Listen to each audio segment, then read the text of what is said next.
All right, so this topic is really like near and dear to my heart because I've been kind of trying to solve the problem. And I finally feel like I have. So how do you deal with overwhelm? Now, first of all, if you're dealing with a narcissist, the first step is to get away from them if you can. So this, if this isn't going to solve all of that, but it's going to give you some basis for handling like your emotions. Now, if you're overwhelmed, there's like primary ways to deal with it and there's secondary ways to deal with it. Of course, you want to work on the primary ways first, but the problem is that it's complex, All right, so you have the secondary ways, which is mindfulness, meditation, exercise, and things like that.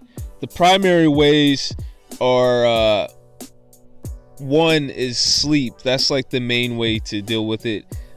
Crying and thoracic extension. All right, so basically the first, we'll just talk about the most obvious one, which is crying. Now, the problem is that when you grow up, you don't want to cry in front of people. You learn not to cry in front of people, right? And that goes into overwhelm. Like if you feel like you have to cry at all, like it's hard to get out there, like just because you're not supposed to cry in front of people. You have that in your head. So anyway, you gotta cry, and another thing is that just pretending to cry, like trying to cry, even if you can't cry, even if you don't really feel like you have to cry, you just feel overwhelmed, pushing those, like engaging those muscles that control like the crying reaction, kind of, it helps a whole lot, because at some point, like a lot of times you don't feel like you do, but you kind of do, or you don't feel like you should just because you're an adult, or things like that. Even if you felt like crying at one point and you don't anymore, still that's like a standard thing to do. Try to cry. Just try to cry. Don't tell yourself negative stuff, to make yourself sad to get you to cry. Just go through the motions. It's emoting. So that's like a huge deal. Like if you feel overwhelmed, that's one of the first things that you do. All right, so the second thing is the thoracic extension, right? So that's basically, you got to get yourself out of the fetal position. A lot of the times you're in the fetal position, at the end of the day, you climb in the bed and you want to go to sleep, and you just kind of curl up into a ball, right? That isn't a good thing. Even if that seems like that helps, it can get to the point where just a day's full of rest doesn't really solve the whole problem. So I wouldn't just count on the rest, so it gets to the point where you have to do something to solve like some of these feelings, just depending on how strong they are. And that's one of the things why you have to cry or get yourself to cry, because that in and of itself, like, if you don't solve that, then that's gonna linger. And no matter, because a lot of times people, they think that if they lay around and play video games, or they do the things, their hobbies, that those feelings are gonna go away, and they just don't. And it's either because of the crying or because that you're in that thoracic, you haven't stretched against basically the fetal position. It's like, when I say curl, like the fetal position, it's not always like you got into a ball at the end of the day, but just throughout the day, like when things go bad for you, everybody, doesn't matter who you are, you kind of hang your head a little bit, you kind of curl into a ball, and that's just like the beginning stages of the fetal position. I wanted to kind of tell a story of that I've seen way back in the day. I've seen this video. I don't even know why I even watched this thing. It was like super sad, right? it was this eagle, right? She had two baby eagles in the nest, and I guess she could only get food for like one, so every time they have to eat, they have to fight each other, like for who's gonna get the food, and whichever one she'd feed.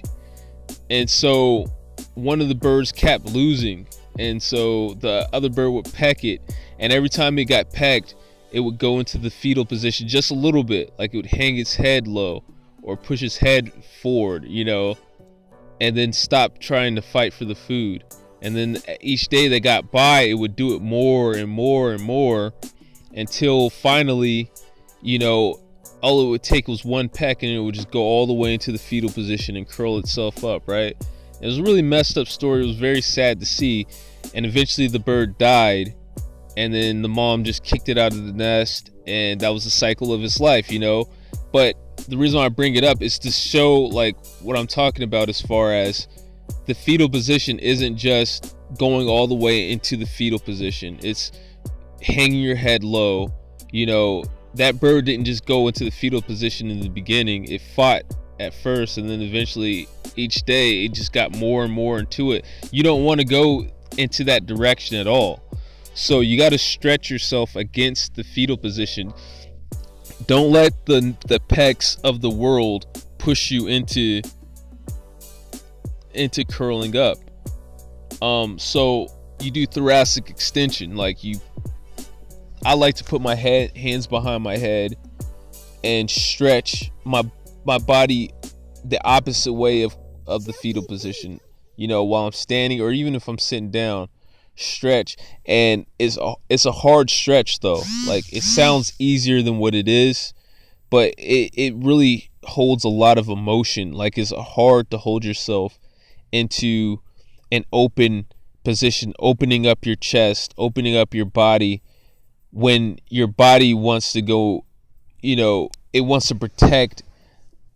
It's like almost like you have like a wound like in your chest, and it wants to protect that.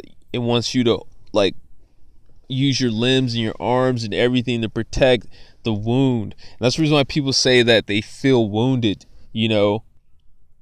but that's the reason why I'm talking about stretching and using thoracic extension to get rid of that wounded feeling. When you have that wounded feeling, you start trying to feed that emptiness, that hole in your heart, with literal food, food, with video games, pornography, and you can really get rid of that just by stretching against it, doing thoracic extensions. Hold it for 5 to 10 minutes. That's like basically just leaning back with your chest, not really protruding your chest, but you're just stretching back, and like the bottom of your chest is the main part flexing, and you're pushing your head back and everything back. And I would do a demonstration, but you really want your head to be facing forward, even though you're leaning your head back, and just stretch and hold it, for 5 minutes or for 20 seconds if you can. Like I said, it's a very emotional movement, and that's what it's about. It's about emoting. That's the crying, the thoracic, all of this is about emoting. You got to get that out of you. And then once you get all of that done, then it's time to sleep. A lot of people skip everything else and they go straight to sleep. And then you wake up and you still have those lingering feelings, the hole and the feeling like you want to cry. And, even though you don't feel like crying, you really don't. But I don't know. Even if you don't, you still do it anyway. And that's basically the video. When you sleep, make sure you sleep for long periods of time, to heal your nerves and everything. And that's all I got. Peace. Oh yeah, I wanted to add, make sure you massage your face after you get done crying. Massage your face, right? And also massage your chest after you get done with the thoracic extensions.